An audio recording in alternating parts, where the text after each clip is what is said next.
Bienvenidos a todos, bienvenidos a todas al segundo año del ACA, al segundo año de la era Milei.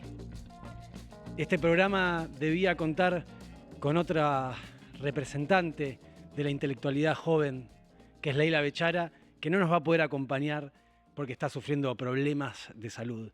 Sin embargo, acá estamos para dar la cara en lo que es el segundo año de proyectos que no sabemos si van a continuar. Uno, el proyecto libertario anarcocapitalista en la Argentina. Otro, el curro de los streamings. Nos encontramos acá en un nuevo programa, en un nuevo formato que se va a empezar a llamar Anatomía del Caos. Yo quería juntarme con Becha hoy, con Leila Bechara, para hablar específicamente de ambas palabras, de la anatomía y del caos, y de por qué las elegimos para este programa. Parte de esa discusión la vamos a tener que posponer hasta la semana que viene, porque Becha ha sido elegida para acompañarme y co-conducir este programa, porque entre Becha y yo hay una afinidad particular que tiene que ver con un bagaje y una biografía en común, con un pasar universitario, al mismo tiempo que con un intento de ajustarse a los formatos de comunicación masiva. Eso nos da la oportunidad privilegiada de poder tener un diálogo que tenga, ¿cómo decirlo?, agudeza analítica, y quizá esa sea una de las primeras definiciones de la palabra anatomía, una agudeza analítica, sea lo que eso signifique, que tendrá que ver con diseccionar las partes de un organismo, analizar su funcionamiento, su relación entre ellas. La pregunta es, ¿de qué organismo? Y acá aparece la palabra caos, anatomía del caos. Si la anatomía va a ser este esfuerzo analítico, el caos va a ser el objeto sobre el cual ese esfuerzo va a caer. Pero algo que va a merecer una precisión. ¿Qué es el caos? ¿Dónde ocurre el caos?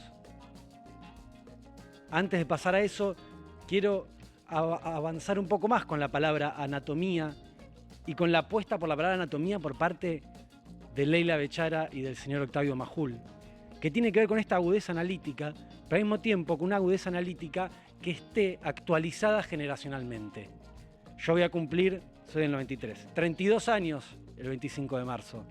Becha creo que ronda los 28 años, 29 años. Sin lugar a dudas, formamos parte de una generación post caída del muro de Berlín, a lo cual vamos a volver después, pero al mismo tiempo somos representantes por nuestras afinidades y gustos de un mundo más antiguo que el muro de Berlín, que es el mundo de los libros. Becha y yo nos criamos leyendo libros y discutiendo libros. Hoy en día nos preguntamos si los libros sirven para algo. En esa aventura, Becha y yo nos vamos a mandar todo este año acá en LACA y esperamos que ustedes del otro lado nos acompañen. La palabra anatomía la vamos a dejar para diseccionarla propiamente la semana que viene. Yo me quiero centrar en la palabra caos. Evidentemente decir que el mundo hoy está en caos es una verdad de perogrullo. Pero al mismo tiempo es una verdad que necesita ser analizada. Si uno va, por ejemplo, a un estudio sobre el nivel de confianza que tienen las sociedades respecto a sus gobiernos y respecto a sí mismas, que se hace a partir de un grupo que se llama Edelman Trust, da que en Estados Unidos, en América Latina en principal, pero Centroamérica también, de Canadá para abajo, excluyendo a Canadá y salvando México, tenemos que los porcentajes de aceptación y de confianza que hay de la sociedad respecto a los gobiernos es bajísima. Estados Unidos está en crisis, no sabe para dónde ir. Los niveles de confianza respecto a sí mismo están a niveles bajos históricos. En Latinoamérica sucede lo mismo. Y la joya que se le agrega a este tríptico que vamos a hacer de caos es Europa. Europa, sin lugar a dudas, se encuentra hace mucho tiempo paralizada políticamente, sin posibilidad de competir con otras economías más dinámicas y con el sangrado de Londres, con el sangrado de Inglaterra yéndose y Gran Bretaña de la Unión Europea en busca de un capitalismo más salvaje, encuentra quizá su talón de Aquiles o su herida de muerte. Que el mundo entonces está en crisis o que el mundo es un caos es algo que hay que rever, porque en realidad hasta ahora lo que podemos decir que está en caos es una palabra que yo amo y que me parece central para comprender la realidad, que es la palabra Occidente. ¿Qué es Occidente? Es quizá la pregunta que más vale la pena hacerse hoy. Recuerdo que en el año 2023, en el foro de Davos, Milei sostuvo que Occidente estaba en crisis, en una crisis terminal. Y es un diagnóstico con el cual yo comparto. Ahora, ¿cuáles son las causas para Milei de esa crisis de Occidente? Él la encuentra en el pensamiento comunista, o en que todo Occidente se ha vuelto comunista, y hoy eso tiene como una metáfora que es woke. El mundo occidental absorbió un pensamiento woke y por eso mismo no puede defender su propio legado. Que Occidente está en crisis no hay lugar a dudas, porque la Unión Europea no puede dar una guerra por sí misma, porque tiene una guerra en sus puertas, que es Ucrania, que no puede defenderse, y porque después de la Segunda Guerra Mundial, que en realidad fue una Segunda Guerra europea principalmente, no pudo más tener soberanía política y soberanía militar. Después de la Segunda Guerra Mundial, Europa quedó a merced de Estados Unidos. Y Estados Unidos pasó a ser el gran guardián de Occidente. En esa época, estamos hablando del momento más victorioso de esta síntesis, en el año 91, se llamó de algún modo el consenso de Washington a una serie de políticas públicas neoliberales que encontraron consenso a nivel Occidente general, que lo podemos volver a reducir a Europa y América en su conjunto. Esa es una definición polémica sobre la que después podremos discutir tanto con Leila Becha como con el invitado que venga. La cuestión es que la delimitación de qué es Occidente es interesantísima y cuál es el valor de Occidente que quiere resguardar también es muy interesante. La lectura norteamericana clásica tenía una respuesta muy obvia a qué es Occidente. Y eso era la libertad de comerciar y la libertad individual. Apoyado en una teoría tecno-optimista, podríamos decir, parafraseando al presidente, que sostenía que el avance del capitalismo era idéntico al avance de la libertad individual y el avance de la democracia, entendía la democracia en términos de libertad individual. Eso suponía que la victoria estadounidense, la victoria del capitalismo, era la victoria de la democracia.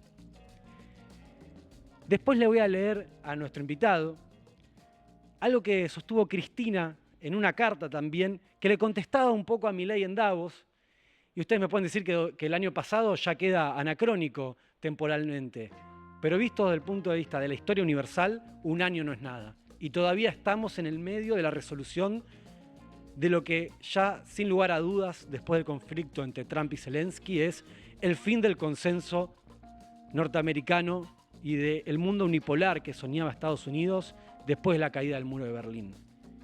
La pregunta es ¿por qué no puede Europa defenderse a sí misma? ¿Y por qué Estados Unidos hoy decide una salida diplomática con Rusia, quien antes era el enemigo principal de la libertad? Es muy curioso que sea Rusia y no China pos la caída del muro de Berlín. En el siglo XX la Guerra Fría era principalmente entre Rusia y Estados Unidos, y China fue como un gran olvidado del siglo XX, a pesar de que también había tenido su experiencia comunista. En esa claudicación por parte de Estados Unidos en su guerra contra Rusia a negociar a una salida diplomática, se cifra el primer aceptamiento de la crisis del proyecto que Estados Unidos tenía para Occidente en el siglo XXI. Y está en crisis por dos motivos, un motivo bélico y un motivo económico. El motivo bélico es el que me resulta menos interesante, y es que Estados Unidos no puede luchar por su propia cuenta contra otras potencias nucleares, como puede ser Irán, como puede ser China, como puede ser Rusia. Pero lo que me resulta más interesante no es el empate técnico que hay en vistas de la capacidad de destrucción masiva que tiene cualquier país que sea primera línea en materia bélica, sino el problema económico. ¿Qué pasa en términos económicos? Y las recientes medidas de Trump de ayer sobre los aranceles en México y Canadá y los aranceles a China dan la muestra de ello, que es que Estados Unidos no puede competir económicamente con otras economías que da la casualidad que son competitivas o más que competitivas que las norteamericanas, justamente por no respetar la libertad individual y por no respetar la democracia. Es mucho más rentable producir con trabajo esclavo o con condiciones de trabajo que, vuelve acá la palabra Occidente, Occidente habría considerado como propias de una edad anterior, de la Edad Media, o propias de un horizonte no democrático, como tiene China, que es un país que trasciende ya nuestra cosmovisión y forma de pensar y trasciende la perspectiva de un individuo. En China no hay individuos, hay un control social sobre los individuos que sería inimaginable en Occidente. Ahora, eso le da una ventaja competitiva total frente incluso a Estados Unidos, que es un país que no es que se destaca por tener derechos laborales. Sin embargo, evidentemente, un estadounidense promedio vivía mejor que un chino promedio, vivía mejor que una persona de la India promedio o que un árabe promedio. Sin embargo, el capitalismo árabe hoy aparece como un mercado frente al cual, a corto plazo, por lo menos, Estados Unidos no puede competir. Mientras que las reglas del comercio mundial, o mejor dicho, todos los organismos mundiales que se dedican a que los estados cooperen e intercambien entre sí, están dando muestra de su fragilidad. Imagínense a qué punto es la crisis en la que estamos metidos hoy, que el propio Elon Musk, que forma parte del nuevo gobierno de Trump, que la incorporación de Elon Musk habla del cambio entre el primer gobierno de Trump y el segundo gobierno de Trump y marca quizá la cercanía entre Trump y Milei en algunos aspectos, o la lejanía de Trump respecto a Moreno, que es alguien que se encuentra cercano de Trump y se cree cercano de Trump en estos momentos, porque este segundo mandato de Trump involucra a la vanguardia tecnológica. Mientras antes Silicon Valley era el enemigo progresista, hoy la vanguardia tecnológica quiere reactualizar una especie de guerra fría, pero en este caso con China, o una guerra tecnológica, una guerra comercial con China. ¿Y por qué con China? ¿Por qué hay un acercamiento con Rusia?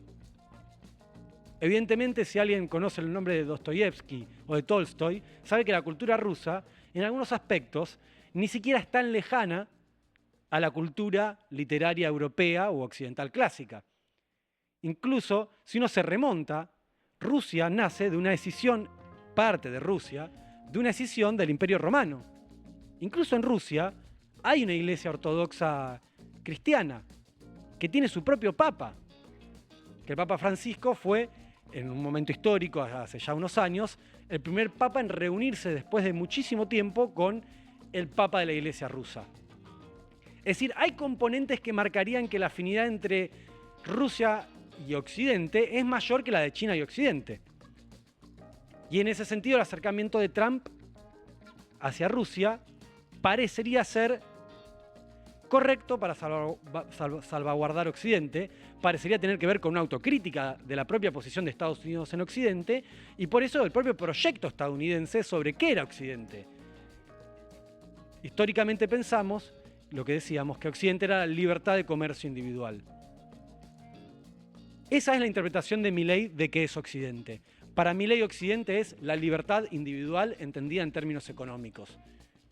Ahora, su principal socio, porque evidentemente hoy Trump es su principal socio político y es el quien le da a Milei una espalda a nivel internacional, podemos después conversar sobre el presunto y posible acuerdo de libre comercio entre Argentina y Estados Unidos.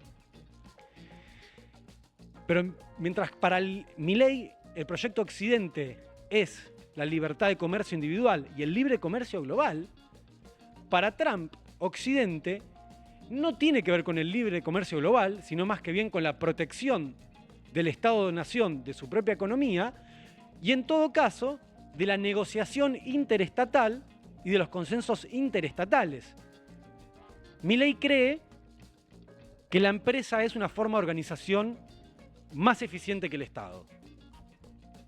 Como ejemplo de eso tiene el Estado argentino, que es evidentemente un Estado que ha resistido a modernizarse cuando fue dirigido por fuerzas estatalistas.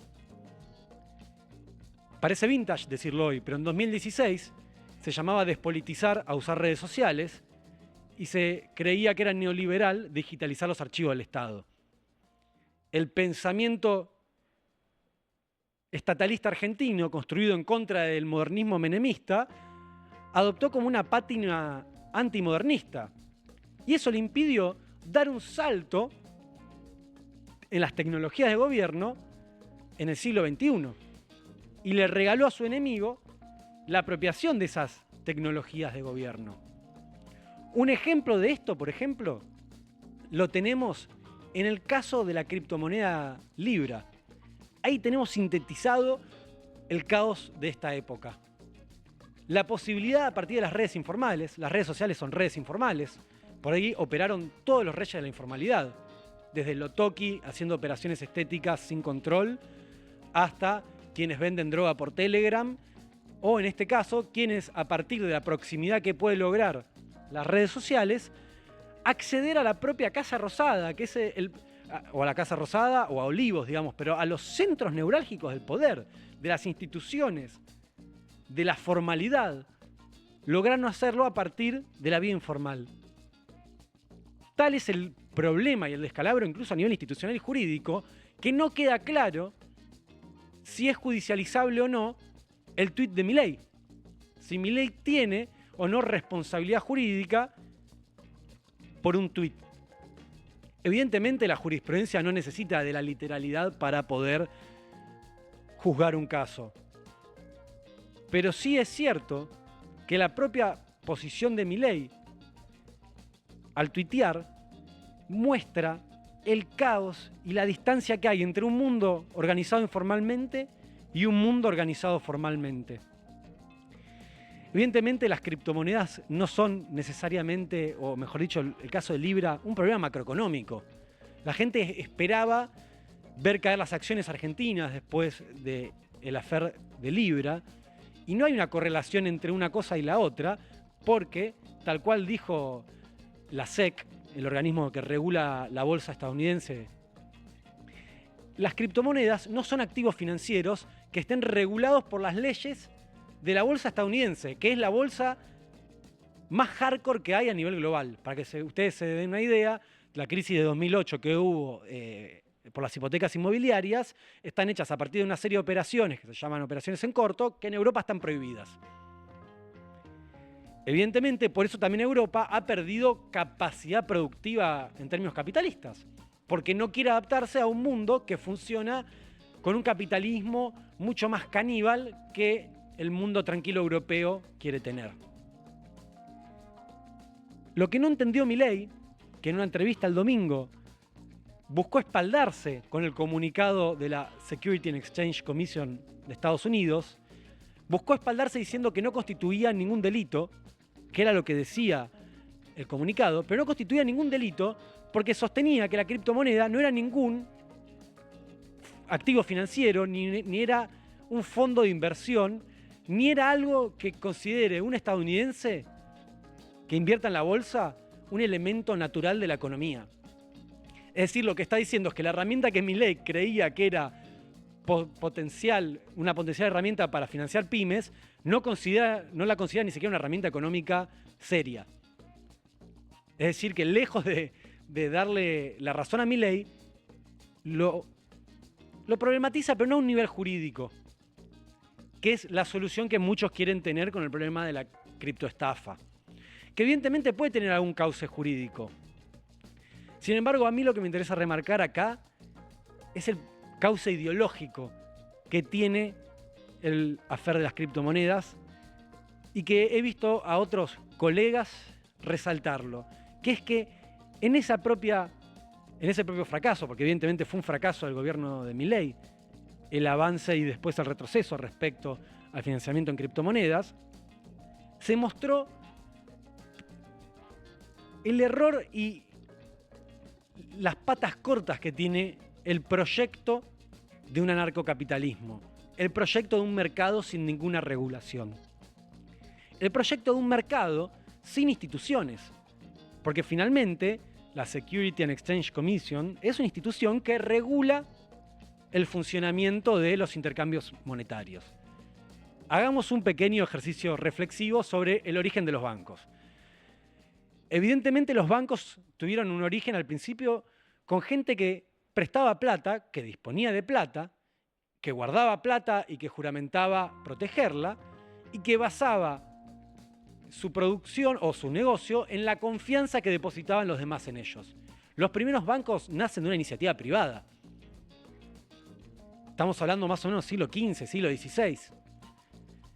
Tardamos 200, 300 años en que esos bancos que nacían de una iniciativa privada tengan una organización institucional. Y esto no fue fruto o a pedido de un Estado que quería controlar y usufructuar lo que no hacía y hacían otros, sino que nace para poder tener reglas claras y previsibles que le permitan a todos los que intercambian en el mercado una relativa igualdad. Evidentemente, en el caso de la Fer Libra, de las criptomonedas, se mostró al máximo cómo un mercado desregulado es un mercado en el cual la desigualdad asciende al máximo. Es un mercado en el cual quienes tienen información privilegiada pueden operar de manera controlada, sin el azar tan grandioso que supuestamente tiene el mercado, y controladamente operar en contra de otra mayoría a la cual va a perder plata. Y esto da en el punto con una cuestión que es que entonces el mercado desregulado no es un mercado libre. No es el actuar espontáneo de una serie de sujetos que libremente reaccionan frente a algo que se les aparece, en este caso la criptomoneda Libra, sino que es algo en el cual ya hay organización previa. Tenemos algunos agentes que contaban con una información y que estaban relativamente organizados. La idea de la economía puramente libre es una hipótesis teórica. Que sea una hipótesis teórica tiene sentido con la perspectiva económica del presidente. Y quizás ahora estemos en condiciones de por lo menos dar el nombre del invitado que vamos a tener esta tarde-noche acá en LACA, que es un economista y diputado, Martín Tetaz, con el cual estoy deseoso de conversar, porque Martín, en 2 libros, demuestra tener una epistemología y una teoría económica en las antípodas de Milei. A pesar de que ambos son confesos libremercadistas. Son 2 personas que apoyan el libre mercado y el desarrollo del capitalismo. Martín Tetaz forma parte de Juntos por el Cambio, y no es evidentemente alguien kirchnerista, ni siquiera estatalista. Sin embargo, seguramente tenga una perspectiva más institucionalista que Milei. Si Milei es un anarcocapitalista, Martín Tetaz es un liberal clásico. ¿Cuál es el futuro del liberalismo clásico? Es una gran incógnita del siglo XXI. ¿Quiénes son los que lo defienden al liberalismo clásico? Es una gran incógnita del siglo XXI.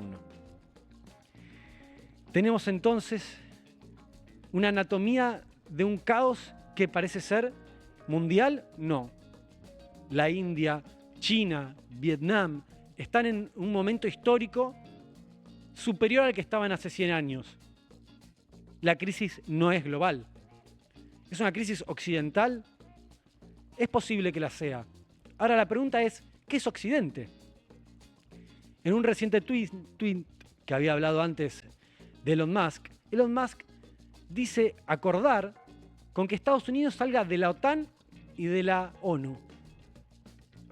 La OTAN es la alianza de los países del hemisferio norte, una alianza militar que nace en respuesta a la lucha contra el comunismo, que fue en principio el gran enemigo de este proyecto liberal occidental del siglo XX, el proyecto estadounidense de Occidente. La posible salida, o que incluso alguien que forma parte de las personas más cercanas al presidente Trump deslice la posibilidad de que Estados Unidos salga de la OTAN, siendo Estados Unidos el principal impulsor de la OTAN en su momento y el principal ganador de la OTAN en su momento, es una muestra clara del nivel de desacople que hay entre las dos patas que históricamente tuvieron el proyecto occidental. Una, Europa, y la otra, Estados Unidos. A tal punto de que tanto Trump como Milei, y este es otro punto de contacto entre ellos, encuentran en Europa uno de sus principales enemigos. En el caso de Milei, el problema es comercial. Si alguien tiene algún amigo que trabaja en España, sabe cómo en España no se trabaja como se trabaja en Latinoamérica, que hay una calidad de vida superior que en Latinoamérica, sin un nivel de esfuerzo igual. De hecho, para un argentino ir a España suele ser un embole. Incluso quienes tengan algún tipo de afán de realización personal, sea económico, artístico, etc. En algún sentido, Europa vive en lo que en su momento, tras la caída del muro de Berlín, Fukuyama llamó el fin de la historia. Lo que venimos acá en Anatomía del Caos a decir es que la historia volvió, es que la historia nunca se fue, y que si con la caída del muro de Berlín Estados Unidos tenía la esperanza de que el mundo se vuelva un mundo unipolar que responda a Estados Unidos y a su proyecto de libre mercado capitalista, 30 años después, Estados Unidos hace un mea culpa en el cual no queda claro, en ese mea culpa, cuál es el futuro de Occidente. ¿Quién va a ser el defensor de Occidente en el siglo XXI o de los valores occidentales en el siglo XXI? El quilombo entonces es a nivel occidental, las dos patas de Occidente están peleadas, Europa y Estados Unidos. Milei tiene una posición clara con eso, que es anti-europea. Quizá hoy la Unión Europea, que está evidentemente en un momento de poco vigor político, los años de Angela Merkel quedaron en el pasado, pero Alemania, que puede ser junto a Francia de las vanguardias de la Unión Europea, sus proyectos proteccionistas se muestran incompatibles en un mundo en el cual también, en solo 30 años, la globalización económica se logró a un nivel que deja al siglo XX y a todo pensamiento, por ejemplo el de Adam Smith en el siglo XIX respecto a la libertad de comercio y la riqueza de las naciones, como todos presuntos postulados inocentes sobre la libertad de comercio, porque nunca como hoy existe la posibilidad real de poder hacer movimientos de capitales casi sin control. Eso enfrenta a los estados un problema. Es muy interesante que la caída del kirchnerismo, que fue evidentemente un proyecto estatalista, tenga que ver con los fondos buitres o con la regulación de los fondos económicos a nivel global. El caso es que acá en Argentina, el aliado de Trump tiene una solución opuesta a la de Trump para la crisis de Occidente, en la cual la libertad de comercio, que incluso en el foro de Davos lo llevó a Milei hasta elogiar a los monopolios económicos como forma del desarrollo moral, incluso Occidente, a pesar de que ya el domingo le advirtió a Clarín que no iba a permitir un monopolio a nivel comunicacional. El proyecto de Milei es entonces opuesto al proyecto de Trump para salvar Occidente. Ahí hay muchas preguntas para hacerse. ¿Cuál va a ser la relación hipotética entre Estados Unidos y Argentina, entre una Estados Unidos proteccionista y una Argentina librecambista, y una Argentina que además va a desconfiar del Estado como quien puede incluso dinamizar o estimular algunas áreas claves de la economía? Todo eso queda por fuera del proyecto mileísta. Sin embargo, eso no hace a que el proyecto mileísta acá en Argentina sea un proyecto endeble. A pesar de que Guillermo Moreno y muchos otros consideran que el mileísmo vive una crisis constante en la cual todo el tiempo está por caer, lo cierto es que el gobierno de Milei, incluso a pesar de sus propios errores, parece firme. Ese parece depende de muchos... depende de que se den o no se den algunos pronósticos, principalmente a nivel económico y con el tipo de cambio. Le vamos a preguntar a Martín Tetaz respecto a la presión cambiaria en este año o al dólar en este año en la economía argentina.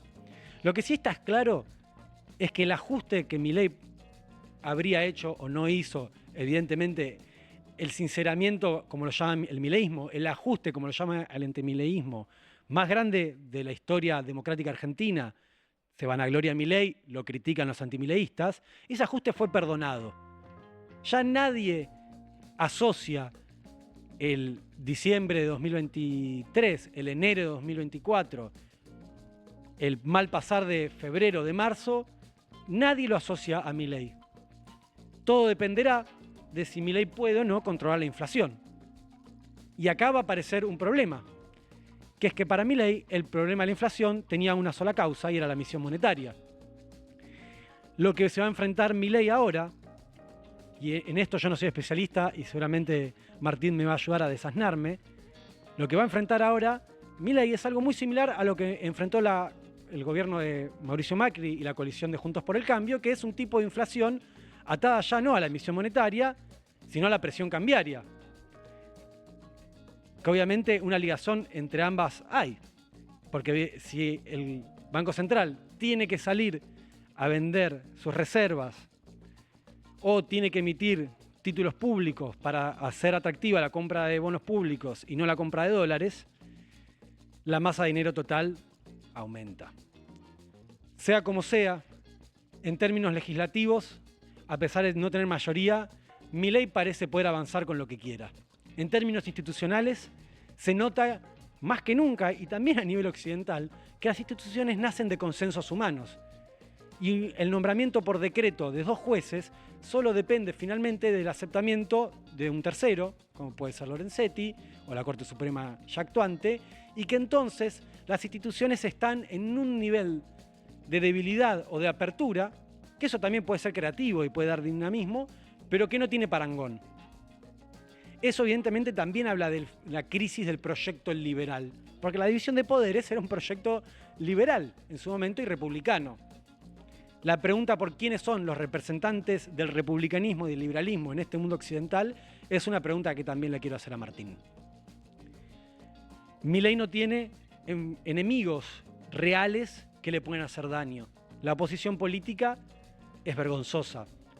La interna, inexplicable, no porque no se pueda explicar, sino porque nadie la puede explicar abiertamente, porque nadie puede decir que entre Máximo y Axel el problema es de caja, de cargos o de forma en la cual hacen política, y eso tiene que ver en las estructuras de mando, quién le debe obediencia a quién, de dónde se obtienen los recursos, etc. Esa interna da muestras de que el kirchnerismo sigue todavía sin caer del fenómeno Milei. Sin caer que si en 2023 perdió el PRO y Unión por la Patria, significó que realmente el establishment político estaba muy alejado de la realidad política. Eso también se montó en una diferencia en una época que cambió abruptamente, como fue la pandemia, y que permitió el pasaje sin lugar a dudas, y esto en alguna otra emisión de Anatomía del Caos me gustaría conversarlo con quienes se dedicaron hace 20 años a hacer encuestas políticas en Argentina, donde muchos de ellos todavía trabajaban con encuestas telefónicas y desconocían la Big Data.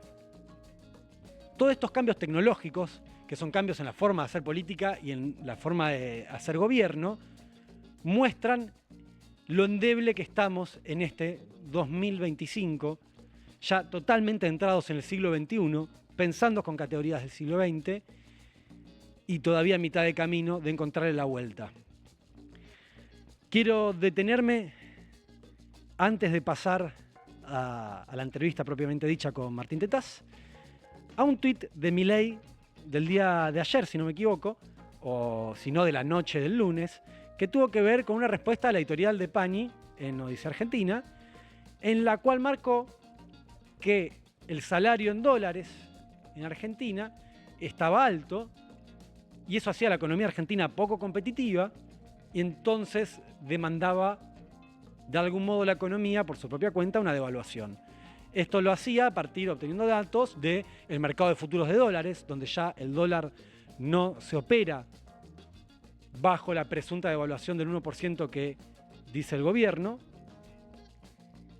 Y lo interesante de este tuit de Milei es que empieza a mostrar de que su formación económica teórica dista mucho del desenvolvimiento real de la economía. Porque si leen bien el tuit, aparece ahí, me voy a acercar un poco para leerlo, una crítica a los propios empresarios y al modo de vida de los empresarios argentinos. Dice, lo que no dicen esos operadores empobrecedores, está hablando de Pani, es que las empresas, fruto del desmanejo de los políticos, acá tiene que hacer un salto argumental para decir que el problema no es de las empresas, sino es un problema político. Destruyeron el país y el stock de capital es muy flojo y cuando el país mejora pretenden tener retornos no alineados con el nuevo nivel de riesgo país. ¿Qué está diciendo acá Milei? Que evidentemente las grandes empresas argentinas siempre pudieron hacer plata en un mercado que nunca estuvo abierto a nivel global y que no es necesariamente competitivo a nivel global. Entonces todos los empresarios argentinos históricamente hicieron plata en un mercado mucho menos eficiente, diría Milei, que el que él aspira. El problema es que ese mercado libre y eficiente que Milei aspira es una hipótesis teórica. Los empresarios que él tiene en la cabeza son también una hipótesis teórica. La escuela austríaca de la cual él abreva en su momento fue llamada escuela abstracta de la economía porque tenía una comprensión absolutamente analítica del desenvolvimiento económico. Milei está acusando acá a los empresarios de estar operando a favor suyo y de querer impulsar una devaluación en vez de querer bajar su nivel de vida y volverse rentables a nivel global. Ya no sé cuál es el parangón del mercado que tiene Milei. Este tuit de Milei, en el cual bardea o insulta a Pagni y después insulta a los empresarios argentinos y al empresariado argentino, es decir, insulta a la forma de organización que él defiende, que es la empresa, y al sujeto económico que él defiende, que es el empresario, fue contestado por nuestro invitado Martín Tetaz con una metáfora que yo no termino de comprender y que le voy a pedir que me explique.